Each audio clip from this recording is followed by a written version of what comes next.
is to convey to the class the detriments that currently stand in the way of the Republican Party's success in future and present elections, both in the state and national stages. There's multiple reasons why this is important, because whether you know it or not, whether you like it or not, every decision that's ever made, everything that you have to contribute to, everything that the government tells you or tells you what you can or cannot do, is all dictated by politics. And two major groups that control every decision that's ever going to be made, now at least, perhaps not in the future, which is what this presentation is about.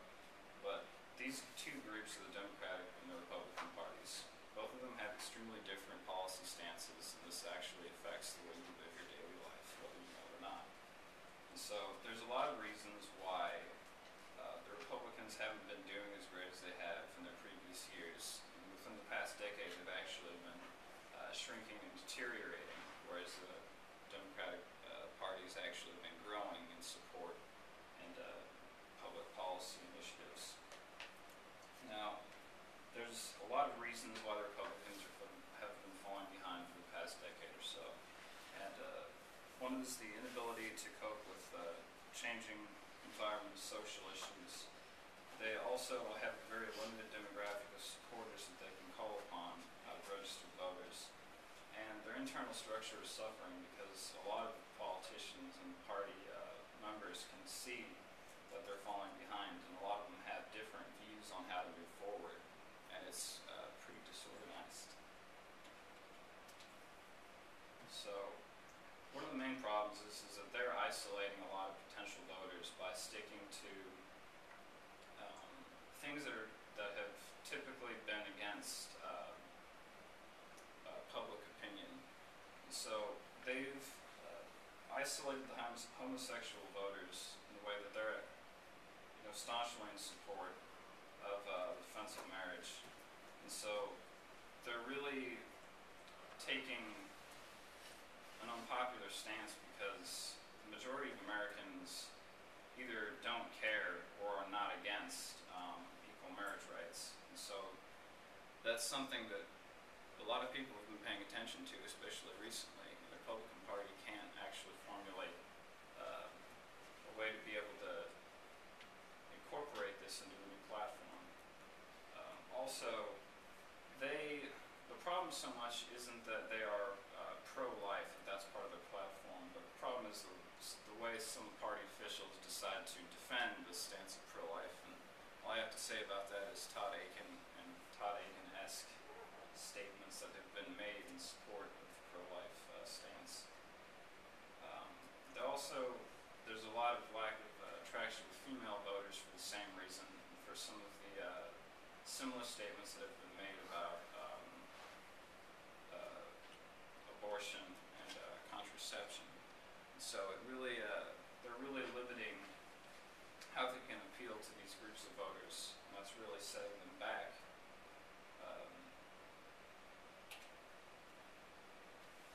Now, because they have isolated a certain group, they have only to rely on a small amount of voters that they've been relying on for a little while, but they're at the point where they don't have enough of the electorate to actually make a dent and win as compared to the Democrats. Their demographic supporters typically include the elderly, which all typically have conservative values and are more likely to align with the Republican Party. They also religious conservatives, because a lot of the tenets within the platform have to do with the Republican Party's lean towards religious morals and ethics. And mostly white background and a certain level of affluence can be afforded to those who would agree with some of the stances the Republican Party takes within the economic sector. And they're also failing to capitalize on one of the largest growing voting demographics here in the United States, which is the Hispanic vote. They don't have any particular reason to want to affiliate with the Republican Party because the Democrats just have,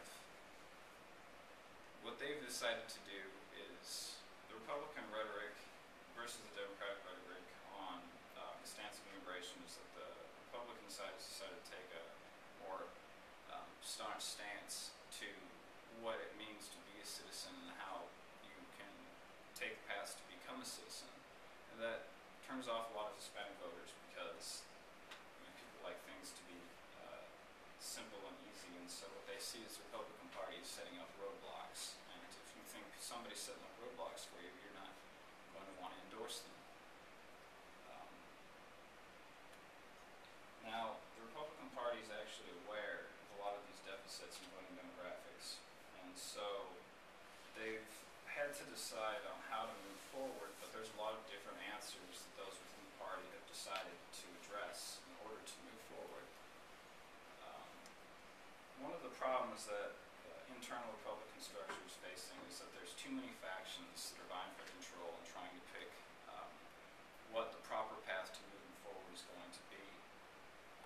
And it's because of this reason we were able to see in the most recent elections that the candidates can't deliver a clear and concise message. And the reason for that being is that they have to pander to too many of these different interest groups and factions that aren't so closely aligned with each other, and that makes it really hard for the candidate to be able to look like they're telling everybody the same thing.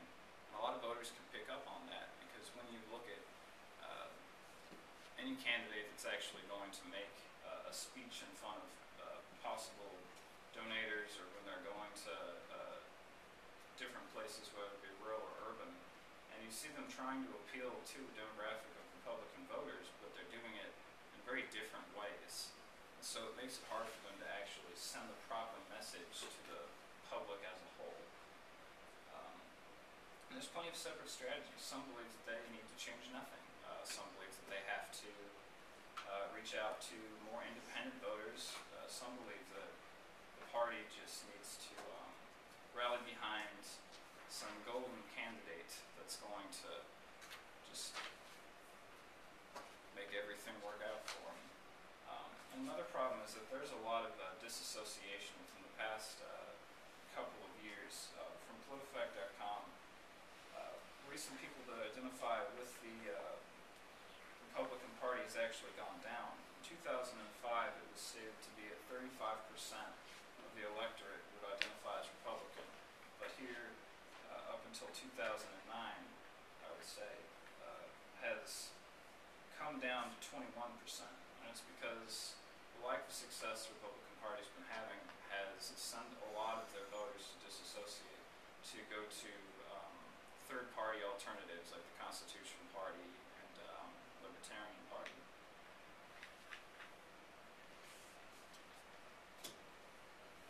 Jamie Chandler of U.S. News points out the candidates must spread their messages too thin. This is something that I addressed with the fact that the many factions makes it hard for them to be able to take any particular hard line that is outside of the typical conservative base. And as we've seen that base is shrinking, it's becoming harder and harder to actually be able to decide what is the right decision, what messages should we be sending, and how can we hold true to our values while still being able to adjust to the current political climate. Now, there is a lot in the Republican leadership that says that this is just a moment in time, a snapshot, that we have seen the rise and fall of political parties in the United States for some time now, and that within these few decades we've seen a change in both parties very drastically. That there is no particular conclusion to draw from this lack of support and structure within the Republican Party, and that they'll actually be able to come back by making the right choices. The first thing to solving your problems within your organization is to being able to recognize that there are problems, and there are a lot, since the election, a lot of people that have recognized